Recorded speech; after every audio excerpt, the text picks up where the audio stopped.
Hadis riwayat Imam Muslim nomor 2652. Ihtajja Adam wa Musa, faqala Musa, ya Adam, anta abuna, khayyabtana wa akhartana minal jannah. Faqala lahu Adam, anta Musa, istafaka Allah bikalamihi wa khatta laka biyadihi. Atalumuni ala amrin qaddarahu Allah alayya qabla an yakhlukani bi 40 sana. Fahajja Adam Musa thalathan. Nabi Adam dan Nabi Musa pernah beragu argumentasi. Allahu alam, ini kapan? Apakah sebelum waktu di zaman Nabi Musa AS, apakah ini di alam yang lain karena ruh para nabi bertemu di alam barzah, atau mungkin nanti di hari kiamat? Yang jelas Nabi Adam dan Nabi Musa beragu argumentasi. Lalu Musa berkata, hai Adam, engkau adalah bapak kami, engkau telah menyanyiakan kami dan telah mengeluarkan kami dari surga. Seakan-akan Nabi Musa mengatakan, hai Adam, kalau kamu dulu tidak memakan buah yang Allah larang, kita tetap di surga nih. Menyalahkan Nabi Adam AS. Maka Adam berkata apa? Engkau adalah Musa, Allah telah memilihmu dengan firman-Nya dan Dia telah menuliskan Taurat untukmu dengan tangannya. Apakah engkau mencelaku atas suatu perkara yang telah Allah tetapkan atau takdirkan terhadapku 40 tahun sebelum Dia menciptakanku? Jadi sebelum Adam AS diciptakan, semua sudah tercatat ini. Allah sudah catat.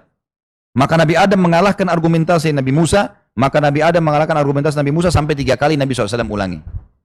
Yang perlu kita garis bawahi Bapak Ibu sekalian, jangan pernah memahami kalau Nabi Adam alaihissalam diturunkan di muka bumi karena Nabi Adam bermaksiat. Ya. Pisahkan antara dosa yang Nabi Adam lakukan karena memakan buah dengan diturunkan di muka bumi. Kenapa? Karena memang Allah sudah takdirkan Nabi Adam turun di bumi. Nggak ada hubungannya dengan dosanya. Buktinya waktu Allah pertama ciptakan Adam alaihissalam, apa kata Allah dalam surah Al-Baqarah? A'udzubillahi minasyaitonirrajim. Inni ja'ilun fil ardi khalifah.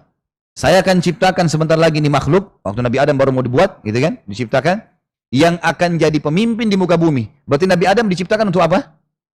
Untuk di muka bumi memang. Jadi, yang dimaksud dalam hadis ini, Nabi Adam mengatakan, jadi mau menjelaskan kepada Musa, ini sudah Allah tentukan, saya memang harus turun di muka bumi. Bukan saya yang keluarkan kalian dari surga. Enggak ada hubungannya. Bisa ditangkap ya? Perlu difahami ini, karena banyak orang faham, Nabi Adam karena berbuat dosa, Allah hukum turunkan bumi. Jadi bumi ini seperti tempat hukuman. Salah. Bukan itu. Bumi Allah ciptakan, dan sebelum manusia sudah ada makhluk-makhluknya. Lalu Allah ciptakan Adam alaihissalam memang untuk diturunkan di bumi. Inni ja'ilun fil ardi khalifah. Saya akan ciptakan, buat makhluk yang akan jadi pemimpin di muka bumi. Gitu kan? Jadi memang begitu. Tapi sebelum ke bumi, Nabi Adam alaihissalam ditinggalkan di surga dulu. Gitu. Masalah kasuistik Adam alaihissalam memakan buah yang dilarang, dan ini bukan buah khuldi. Jangan bilang buah khuldi ya. Karena Allah tidak sebutkan buah khuldi. Yang sebut khuldi itu iblis.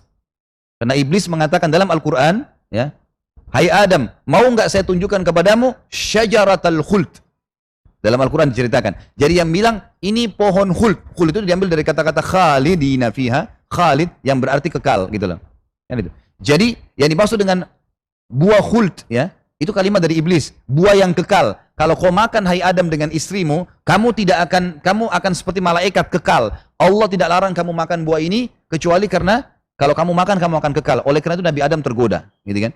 Nabi Adam alaihissalam melakukan, dan Allah menyebutkan fa'asa Adamu rabbah, maka Adam bermaksiat pada Tuhannya, dan itu adalah dosa. Tapi Allah Subhanahu wa taala maafkan untuk Nabi Adam, meminta maaf, gitu kan? Setelah kejadian itu, memang sudah saatnya ketentuan Allah, Nabi Adam memang mau diturunkan di muka bumi. Jadi tidak ada hubungannya dengan melakukan kesalahan Nabi Adam. Jelas ya? Ini penting sekali untuk difahamin.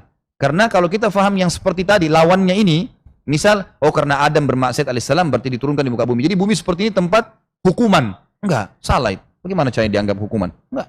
Allah memang ciptakan dari awal untuk itu, gitu kan? Dengan hikmahnya, dengan keadilannya. Dan di sini juga teman-teman tidak perlu bertanya, kenapa Allah? Kenapa Allah? Enggak ada pertanyaan ini, bukan di lautan ini. Hah? Kenapa Allah buat ciptakan manusia? Kenapa Allah buat surga dan neraka? Kenapa Allah buat ini dan buat itu? Maunya Allah. Semaunya pencipta, jangan protes. Gitu.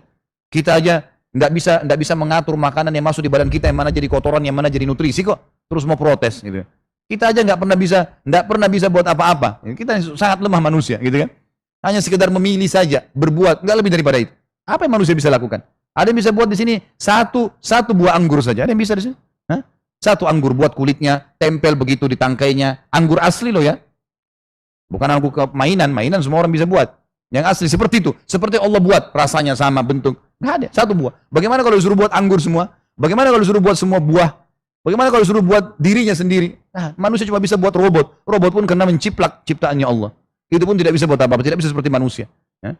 Manusia bisa sedih, bisa senang, bisa gembira, ya. Bisa tidur, bisa bangun. Robot berdiri terus. Ya. Kaku jalannya, nggak ada. Ciptanya Allah mustahil. Kalau mau dikasih menangis, dibunyi suara, alat. Bukan dia sedih. Kita enggak, dari dalam hati sedih. Susah itu, rumit. Ciptaannya Allah luar biasa, sempurna. Jadi hati-hati. Jangan tanya urusan dengan Allah, kenapa? Nggak ada urusan. Kalau manusia kita tanya, kenapa tadi nggak datang? Mungkin. Kalau Allah terserah, Allah sang pencipta. Dia mau buat apapun, yaf'alu ma yasha. Allah buat apapun yang dia mau. Tugas kita patuh dan beriman. Akan aman tuh kalau kita ikut patuh dan beriman.